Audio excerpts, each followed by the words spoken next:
घर से निकलो और कोई काम धंधा करो, और जिन्हें घर पे टिकना चाहिए उनके पाँव टिकते नहीं घर पे। आलिया की सास को आलिया का जॉब करना बिल्कुल भी पसंद नहीं है और वो अपने बेटे से कहती है कि तुम लोग खुद घर से निकलो और कामकाज करो, और जिन लोगों को घर में टिकना चाहिए वो लोग टिकते नहीं हैं, और तुम लोगों को घर बाहर निकल कर काम करना चाहिए और तुम लोग घर में बैठे रहते हो।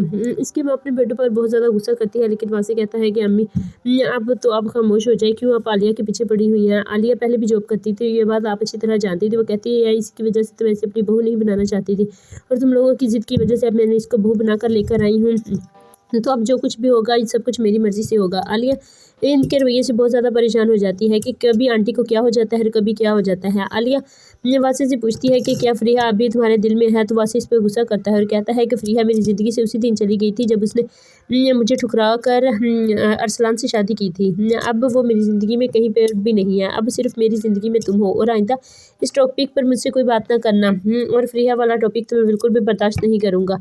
तो आलिया कहेगी कि मैं तो वैसे मजाक कर रही थी, और मुझे लगता है कि फ़रीहा की तुम्हारी ज़िंदगी में जगह है, इस वजह से मैंने तुमसे सवाल किया, और अगर तुम्हें ये बात इतनी बुरी लगी है तो आइंदा नहीं करूँगी। तो वैसे कहता है कि आलिया तुम्हें मुझ पर भरोसा नहीं है, तुम्हें मुझ पर भरोसा करना चाहिए, तुम्हें मालूम है कि अगर मैं तुम्हारे साथ सिंसियर ना होता तो मैं तुम्हारे साथ कभी शादी ना करता। आलिया कहती है कि ठीक है, अगर तुम कह रहे हो वैसे तो ठीक ही कह रहे हो। इधर आलिया की बड़ी बहन जोया बहुत ज़्यादा रो रही होती है क्योंकि इसके हस्बैंड किसी औरत के साथ पकड़ा जाता है।